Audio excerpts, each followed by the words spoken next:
اليوم جبت لكم هذه الحلوى بالمكسرات وتجي معمرة بالداخل. نروحو نديروها مع بعض. اول حاجه حكمت لافارين تاعي، حمصتها وخليتها بردت مليح، زدت لها لي نوازيت والسكر غلاس، شويه تاع الملح وشويه تاع لا ليفور، وزدت لهم 2 مغارف تاع الزيت وليمتها بالبيض. نليموها مليح بلا ما نعجنوها، ومن بعد نخليوها تريح 5 دقائق. هذا مكان نبداو نخدمو فيها. برومييرمون درت دي بول وجيت كامل هذوك لي بول، ومن بعد هنا ندير شويه تاع الزيت من تحتها باش ما تلصقليش، ونبدا نشكل فيها. عمرتها الداخل بلا باتاتا تارتيني وشوكولا، ونبداو نغلقوا فيهم ونديروا هذا الشكل على شكل نافيت.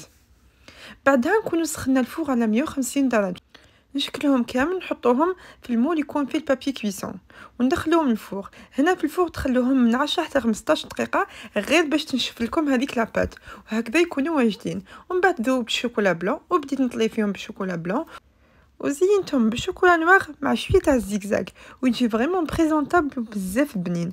وان شاء الله تجربوه في هذا العيد ويعجبكم، وما تنساوش تشاركوهم مع الناس اللي تحبوهم.